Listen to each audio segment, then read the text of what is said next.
Hi everyone!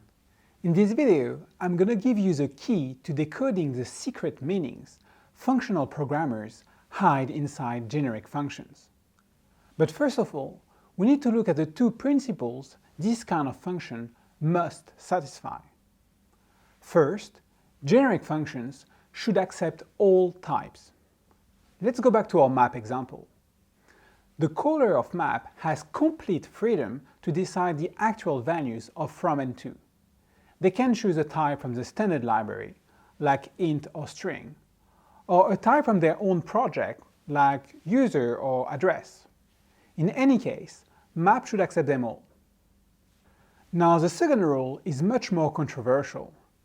It says that we should treat all types in the same way, meaning that we cannot pattern match on the input list and get a different response if it contains strings or users. In practice, probably no one would do this for map because it has a well-defined behavior. Still, it's not uncommon to see code where one pattern matches on a generic value, for instance in a function like format, where we display the input differently based on its type.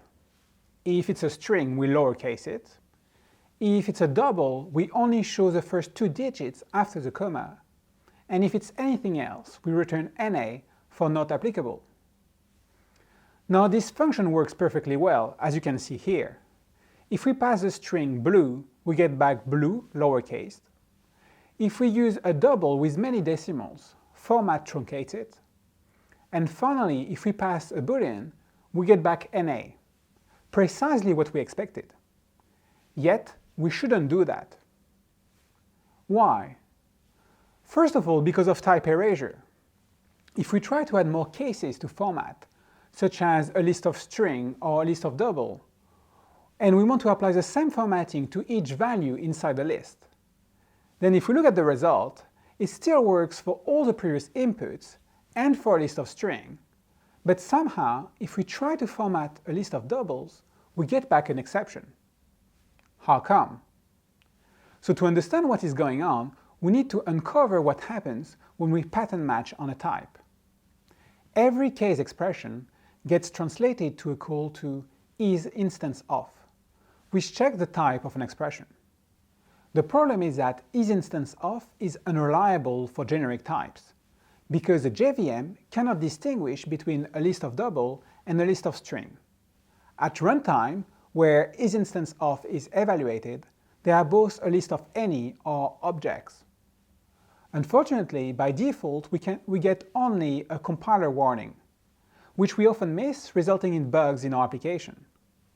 But the good thing is, since Ch02 13.2, the compilers let us configure warning, which means that we can use the compiler option to make this particular kind of warning an error. You can find more information about this in the section below this video. Now, there are ways to work around type erasure, using things like manifest or type tag, but they are also unreliable, they pollute the type signature, and as if that wasn't enough, they are really slow. But even if we didn't have these issues, I would still argue that pattern matching on a generic value is a terrible idea, because it creates poorly documented functions. If you look at the type signature of format, what can you infer of its behavior? Which type does it pattern match on? Or, in other words, how would you test format without looking at its implementation? So here I'm not trying to say that functions like format are not desirable. There is indeed a need for functions that accept a few unrelated types as inputs. This pattern is often called ad hoc polymorphism. But what I want to say here is that we shouldn't pattern match on a generic value for that specific use case. If you're interested in hearing about ways to encode functions like format safely, I will make a video with a few examples in the bonus section of the course. But now that we've seen the risks of breaking the parametric rules, I want to show you the incredible benefits we get from following them. So let's go back to the definition of map and think about how it can be implemented, assuming we're not naughty and we follow the rules, right? Well, The first thing we need to look at is the output type.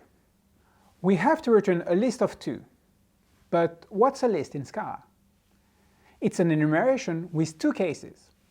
Either we have an element of type 2 and a pointer to another list, or we have an empty list called nil. So we know, just by looking at the type signature of map, that it can return nil. But if it doesn't, it somehow needs to produce values of type 2. But right now we don't know what 2 is. The color of map will make this decision later. So how can we create such a value? Well, the only thing at our disposal that produces values of type 2 is the update function. So we know we have to use it. There is no other way. But to use update, we have to provide values of type from. So we are back to square one. We don't know what from is. But here it's slightly different, because we have a list of from as inputs. So we can use update on those values. So to summarize, we know that if map returns a non-empty list, it must have called the update function on the input list, and that's a fact encoded in the type signature of map. Now you might be thinking, this is great, but it takes lots of effort to acquire that kind of information. And it's true that it demands some training and probably a few months of practice before you can extract this information effortlessly. But once you acquire that skill, you and your colleagues will speak the same language, which will considerably speed up code reviews. Even better, the compiler understands the same language. For example, will map compile if we return the input list? No, it will not. The compiler rightly tells us that a list of from is not necessarily a list of 2. But now let's say we decide that it's too complicated to have 2 type parameters. So we only use the one. Well, now we can return the input list untouched and the program will compile. In other words, we lose a guarantee that the update function will be used. And it gets even worse if we drop all type parameters altogether. In that case, we could return a static list, such as 1, 2, 3.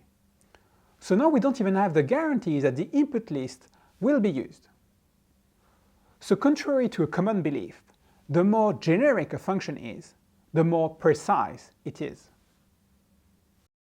I know, you may be skeptical. How does this relate to our day-to-day work as software developers? Well, it can actually have a very beneficial impact on testing, which is something we do all the time, right? So let's say we want to write tests for map.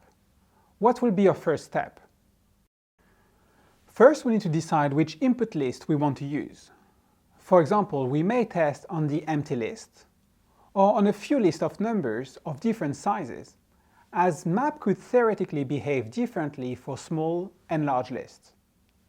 We might also want to test with a few lists of strings, just to check that map also works with other types. But wait a minute. As we learned earlier, a generic function must treat all types in the same way. So if map works on a list of int, it must also work on a list of string. So we only need to test on one of those. Let's choose int. Next, we need to select an update function to apply. We might want to try 2 simple functions. One that increments the element by 1, and another that checks if the element is bigger than 2. But do we really need to do that? We know that if map returns a non-empty list, then the update function must necessarily have produced all the elements of the output list. So as we know for sure that the update function was used, let's only test with the most straightforward one. What would that be? Probably the one that returns its input unchanged, which is also called the identity function. And we don't even have to implement it ourselves, as it is defined in the Scala predef, which is an object that's always in scope. The way we just tested map has pretty good coverage, but we're still not 100% sure that it is correct. And if we want to be absolutely certain of map's behavior, we can go one step further using just a single test. How is that possible? You may have noticed that these three assertions follow almost the same pattern. They basically check that mapping over a list of int with the identity function returns the input list. In other words, we verify that mapping with identity doesn't change anything. So now the question is, how can we avoid providing the input lists manually? That's where property-based testing shows up. With PBT, the test framework generates random inputs for us, as we saw in the previous exercises. So we can let the property run in our continuous integration environment, and eventually it will find a bug if there is one. So as you can see, the more generic a function is, the more we know about it, which means writing fewer, more efficient tests. And since tests are code, we have to maintain them. So it's much better to have a few robust tests than a number of weak ones. So to summarize, we have seen that type parameters in data types and functions help us reduce code duplication. But most importantly, if we follow the generic rules and treat all types equally, we document essential facts about the behavior of our functions in their signature, which is a huge help when it comes to testing. And with practice, this becomes a universal language that both developers and the compiler understand. So some of you might be thinking, you're trying to use Scala in a way it wasn't designed to be used. And that would be a perfectly valid objection. But at the same time, not everything is worth using in a language. Take this example. We create a class spaceship with a private method autodestroy. Supposedly this is a dangerous operation and we don't want anyone outside of the class to be able to call it, hence the private modifier. Yet, using reflection, we can bypass this restriction and call autodestroy from wherever we want. I believe this is more an artifact inherited from Java than a real Scala feature. But it's here. It's part of the language, as is pattern matching on generic values. So it's on us, the developers, to choose not to use those dangerous techniques. So I hope you enjoyed this lecture. Next we're going to practice writing and testing generic functions. See you soon.